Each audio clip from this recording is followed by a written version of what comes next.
Hi friends, நான் உங்கள் லக்ஷ்மி. இன்றைக்கி நம்ம சிகப்பு அவல் வச்சு ஒரு சர்க்கரை பொங்கலும் மொறுமொறுப்பாக ஒரு வடையும் தான் பார்க்க போகிறோம். யூஷுவலாக நம்ம அவல் வச்சு வெறும் வெல்லம் தேங்காய் மட்டும்தான் போட்டு சாப்பிட்ருப்போம். இந்த மாதிரி டிஃப்ரெண்ட்டான ரெசிப்பியை நம்ம சேனலில் மட்டும்தான் பார்க்க முடியும். மறக்காமல் நம்மளோட KHQT சேனல் ரெசிப்பியை சப்ஸ்கிரைப் பண்ணிக்கோங்க. பக்கத்தில் இருக்கிற பெல் ஐக்கானையும் கிளிக் பண்ணிக்கோங்க. அப்போ தான் நான் போடுற ஒவ்வொரு வீடியோவும் உங்களை உடனடியாக வந்து சேரும்.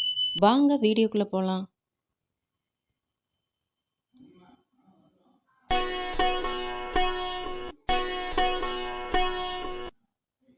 ஃபர்ஸ்ட் நம்ம பார்க்க போகிறது அவல் பொங்கல் தான். அதுக்கு நான் 1/2 கப் அளவு சிகப்பு அவல், 3/4 கப் அளவு வெல்லம் எடுத்திருக்கேன். இதுக்கு ஃபஸ்ட்டு ஒரு பேனை ஹீட் பண்ணிவிட்டு 1 டேபிள் ஸ்பூன் அளவுக்கு நெய் விட்டுட்டு அதில் எப்பயும் போல் முந்திரி திராட்சையை வறுத்து எடுத்து வச்சுக்கோங்க. அதிலே பார்த்திங்கன்னா அந்த அவலையும் போட்டு நம்ம ரோஸ்ட் பண்ணிக்க போகிறோம். லோ ஃப்ளேம்லேயே வச்சு வறுத்து எடுத்துக்கோங்க. லேசாக பொரிஞ்சு வர மாதிரி இருக்கும். அதுதான் அந்த பதம். அந்த பதத்தப்போ நீங்கள் என்ன பண்ணிக்கிறோன்னா, தண்ணி 1 கப்பு, எந்த கப்பில் எடுத்தீங்களோ அவல் 1/2 கப் எடுத்தீங்களா அந்த கப் அளவுலேயே 1 கப் அளவு தண்ணி சேர்த்துக்கோங்க. ஓரளவுக்கு வெந்து வந்ததுக்கு அப்புறமா பால் சேர்த்துக்கலாம். 1/4 கப் அளவு நல்ல கெட்டியான பால், காய்ச்சி ஆற வச்ச பால் தான் நான் சேர்த்துருக்கேன். நல்லா இந்த மாதிரி மசிஞ்சு வெந்து வரணும். பார்த்தீங்கன்னாலே தெரியும். இப்போ இதில் 3/4 கப் அளவு வெல்லம் சேர்த்தாச்சு. தூசி மண் இல்லாத வெல்லம்னா அப்படியே சேர்த்துக்கோங்க, இல்லைனா லேசாக கரைச்சிட்டு வடிகட்டிட்டு அதுக்கப்புறமா ஆட் பண்ணிக்கோங்க. இப்போ இந்த ஸ்டேஜில் நல்லா வெந்து வந்துச்சு. இப்போ நான் என்ன பண்ணுறேன்னா, பச்சை கற்பூரம் ஒரு துளி அளவு போட்டிருக்கேன். உப்பு துளி அளவு சேர்த்துக்கோங்க, நல்ல வாசனை கொடுக்கும். இப்போ முந்திரி திராட்சை வறுத்து வச்சோம் இல்லையா, அதையும் சேர்த்துக்கிட்டாச்சு. ஒரு 1/2 டீஸ்பூன் அளவுக்கு நெய்யும் மேலே விட்டாச்சு. இப்போ ரெடி ஆயிடுச்சு சங்கரை பொங்கல்.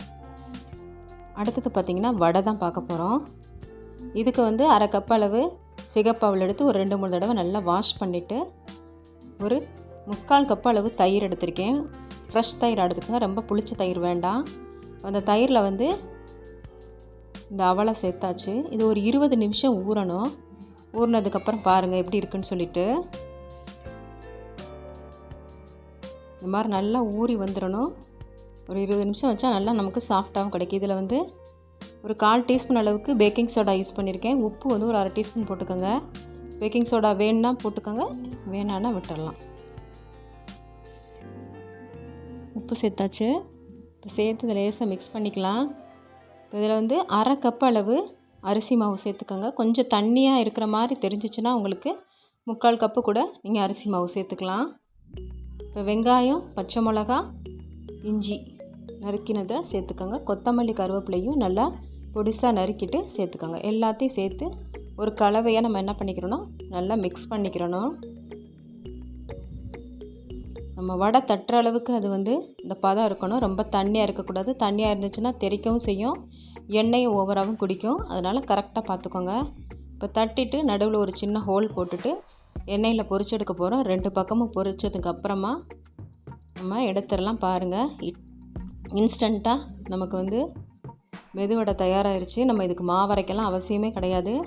இந்த மாதிரி செஞ்சு கொடுங்க, ரொம்ப ஹெல்த்தியானதும் கூட. அவளை எப்பயும் யூஸ்வலாக சாப்பிட்ற மாதிரி இல்லாமல் இந்த மாதிரி செஞ்சு சாப்பிட்டிங்கன்னா சூப்பராக இருக்கும். பாருங்கள், நல்ல மொறுமொறுப்பாகவும் இருக்குது, உள்ள மிருதுவாகவும் இருக்குது. இதுக்கு நான் தேங்காய் சட்னி சைடிஷாக கொடுத்துருக்கேன். நீங்களும் செஞ்சு பார்த்துட்டு எப்படி இருந்துச்சுன்னு கமெண்ட் செக்ஷனில் சொல்லுங்கள் ஃப்ரெண்ட்ஸ். அப்படியே ஒரு லைக் பட்டனை தட்டி விட்டுருங்க. மறக்காமல் நம்ம சேனலுக்கும் சப்ஸ்கிரைப் பண்ணுங்கள். தேங்க்யூ ஃபார் வாட்சிங் ஃப்ரெண்ட்ஸ்.